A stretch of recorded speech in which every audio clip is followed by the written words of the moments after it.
Hello everyone. तो अपने last vlog को मैंने यहीं इसी लोकेशन पर छोड़ा था कि सालासर से निकलने के बाद मैं आपको एक बहुत ही अच्छी जगह दिखाने वाली हूँ जहाँ पर मैं खुद पहली बार आई हूँ।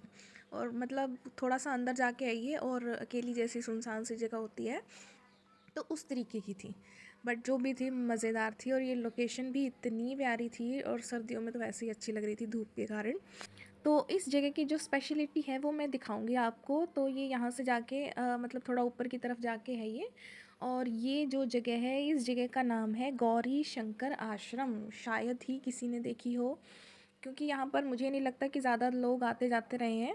लेकिन जब हम गए थे तो हमारे अलावा तो कोई और टूरिस्ट था ही नहीं, तो मुझे नहीं लगता कि लोग यहाँ पर ज़्यादा ट्रैवल करते होंगे। तो ये देखो, इसके मेन गेट पे भी लिखा हुआ है गौरी शंकर आश्रम। और यहाँ से हम अपनी गाड़ी को एक साइड लगाएंगे, आगे जगह खुली है तो आप कहीं भी लगा सकते हो वैसे तो।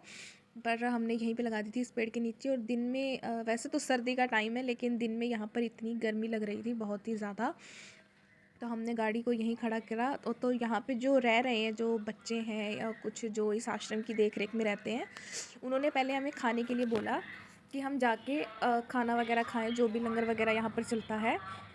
तो उसके लिए उन्होंने काफ़ी रिक्वेस्ट करके हमें खाने के लिए बुलाया, बिकॉज़ हमने तो थोड़ा बहुत खा ही रखा था तो इसलिए हमें ज़्यादा भूख नहीं थी। फिर भी उनके इतना कहने पे हमने एक एक रोटी तो खाई। लेकिन वही बात है, लंगर का टेस्ट इतना अच्छा था। और यहाँ पे लिटरली मूली की सब्ज़ी बनी थी जो कि बहुत ही अलग तरीके से बनाई हुई थी और टेस्टी भी थी। मुझे यहाँ का खाना बहुत पसंद आया था और हम सबको ही बहुत पसंद आया था। पेट भरा था पर फिर भी हमने खाई एक एक रोटी जो हमें अच्छी लगी। और यहाँ के लोगों का जो आचार व्यवहार था वो बहुत ही मिलनसार था, बहुत ही काबिले तारीफ़ है। और कहीं कहीं लोग ऐसे देखने को मिलते हैं।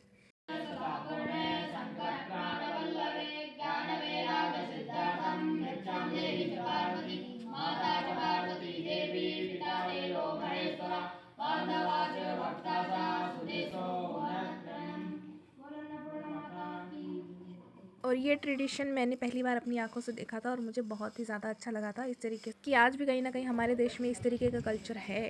और बहुत ही अच्छी बात है ये। Hello guys. Hello guys. ये मेरी वाइफ नहीं है। कैसे है ये? तो खाना खाने के बाद सबसे पहले हमें यहाँ पर गौशाला के दर्शन होते हैं जहाँ पर बहुत सारी गायें होती हैं। हाँ, और उनकी देख रेख यहाँ पर बहुत अच्छे से की जाती है। अरे कड़ा सरपट है लियो थोड़ा। वाह उतार लिया। इतनी सारी गौ माता है। इतनी सारी है। मम्मा मैं इनकी पूजा करता हूँ।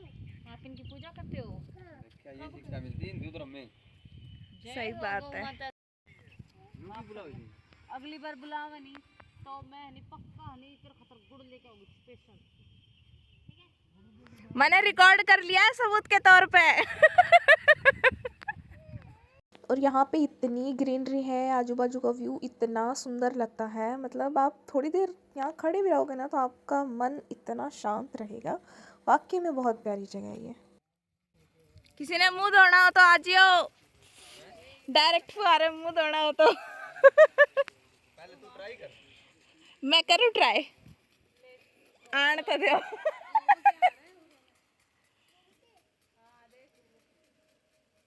आजा आजा फुहारे में मजे लेवांगे, आंदा ही कोनी।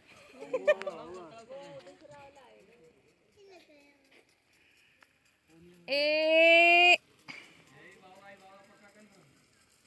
आ तो सबसे पहले मैं यहाँ पर आपको 12 ज्योतिर्लिंग के दर्शन एक साथ करवाने वाली हूँ। और ये सब, ये जो शीशे वाला व्यू है इसके अंदर ही सभी बनाए हुए हैं, सब ब्लैक कलर में है और अच्छा लग रहा है देखने में काफ़ी।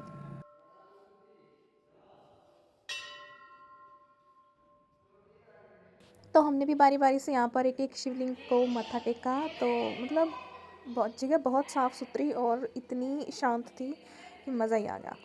Hello guys. यो केदारनाथ ले आओ शिवलिंग यो।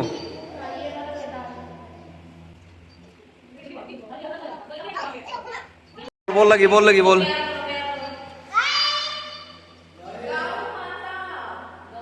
कान में बात बता दे, इसका कान में बात बता दे एक बढ़िया ही।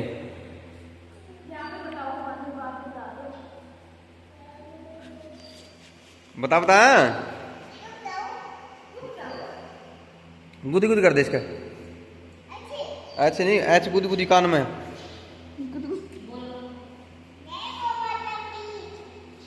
चढ़ दे ओह चढ़ दे। यहाँ से सब ज्योतिर्लिंग के दर्शन करके, मंदिरों में दर्शन करके हम वहाँ जाएंगे जिसके लिए हम आए हैं। तो यहाँ कहते हैं जो मेन आश्रम था स्टार्टिंग में जब आते हुए दिखा था वो, तो वहाँ पे कहते हैं एक ट्रांसपेरेंट शिवलिंग है। तो अभी हम वहीं जा रहे हैं, वो बहुत ही अंदर जाके बेसमेंट में था। तो उसकी फ़ोटो मैंने वैसे बस क्लिक की है और शायद उस फ़ोटो में इतना नज़र भी नहीं आएगा, तो मैं एक बार आपको दिखाती हूँ किस तरीके का था।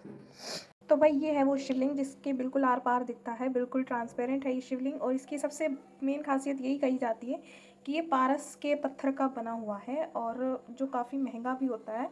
शायद इसीलिए बेसमेंट में रखा हुआ है, क्योंकि हो सकता है इसकी कुछ अपनी स्पेशलिटी हो, बट मुझे इसके बारे में इतना नहीं पता है। बट ये दिखने में काफ़ी अच्छा था।